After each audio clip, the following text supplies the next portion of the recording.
मध्य प्रदेश के खंडवा में राष्ट्रपति द्रौपदी मुर्मू ने कहा कि राष्ट्रीय मिशन 2023 के तहत तय किए गए प्रमुख लक्ष्यों में से एक स्क्रीनिंग लक्ष्य समय से पहले पूरा कर लिया गया है। उन्होंने बताया कि नवजात शिशुओं से लेकर 40 वर्ष तक के 7 करोड़ से अधिक लोगों की स्क्रीनिंग का लक्ष्य हासिल किया जा चुका है। दिल्ली में आयोजित 26वें अखिल भारतीय फिंगरप्रिंट सम्मेलन में अमित शाह ने कहा कि देश की आपराधिक न्याय प्रणाली बदलाव के दौर से गुजर रही है। उन्होंने जोर देकर कहा कि न्याय व्यवस्था को हर नागरिक को उसके संवैधानिक अधिकार दिलाने का प्रभावी माध्यम बनना चाहिए। रेल मंत्री अश्विनी वैष्णव ने कहा कि दिल्ली से वाराणसी होते हुए पटना तक बुलेट ट्रेन चलाने का फैसला लिया गया है। इससे पटना से दिल्ली का सफर घटकर सिर्फ 4 घंटे 41 मिनट रह जाएगा। उन्होंने बताया कि भविष्य में बुलेट ट्रेन पटना से सिलीगुड़ी तक भी जाएगी, जबकि अहमदाबाद मुंबई बुलेट ट्रेन अगले साल शुरू होने की संभावना है। गोवा के मुख्यमंत्री प्रमोद सावंत ने कहा कि इंडिया इंटरनेशनल आयुर्वेद एक्सपो और वेलनेस समिट में 60,000 से अधिक लोगों ने भाग लिया, जिससे राज्य के वेलनेस सेक्टर को बढ़ावा मिला है। उन्होंने बताया कि गोवा आयुष एवं योग वेलनेस पॉलिसी 2026 से वेलनेस टूरिज्म को बढ़ावा मिलेगा, निवेश आएगा और रोजगार के नए अवसर भी पैदा होंगे।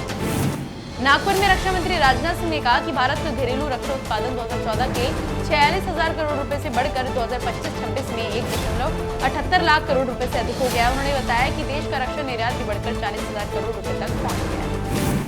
अयोध्या में मुख्यमंत्री योगी आदित्यनाथ ने 378 करोड़ रुपए की लागत वाली 126 विकास परियोजना का उद्घाटन और शिलान्यास किया। इस दौरान उन्होंने वीरांगना झलकारी बाई की प्रतिमा का अनावरण किया और राम मंदिर ट्रस्ट के अनुरोध पर गठित एसआईटी को लेकर कहा कि लोग बिना सबूत के बयान देने से बचे और उपलब्ध प्रमाण जांच टीम को सौंपे। गांधीनगर में आयोजित विकसित भारत संकल्प सम्मेलन को संबोधित करते हुए केंद्रीय पर्यावरण मंत्री भूपेंद्र यादव ने कहा कि पिछले 12 वर्षों में देश की सोच में बड़ा बदलाव आया है। उन्होंने कहा कि भारत अब विश्वास, विकास और जन कल्याण आधारित शासन मॉडल की ओर तेजी से आगे बढ़ रहा है।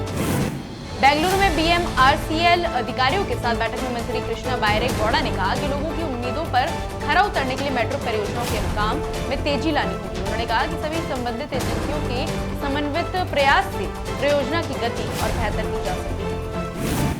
चेन्नई में मुख्यमंत्री सी जोसेफ विजय ने कहा कि मेकेदातु मुद्दे के समाधान के लिए विशेष ट्रिब्यूनल बनाने की दिशा में जरूरी कदम उठाए जा रहे हैं। उन्होंने कहा कि विपक्ष के नेता की अलग ट्रिब्यूनल बनाने की मांग को भी प्रस्ताव में शामिल किया जा सकता है।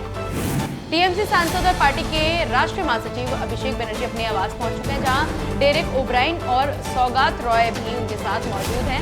अभिषेक बनर्जी आज लोकसभा अध्यक्ष ओम बिरला से मुलाकात करेंगे और टीएमसी के बागी सांसदों के एनसीपीआई में विलय के मुद्दे पर चर्चा करेंगे।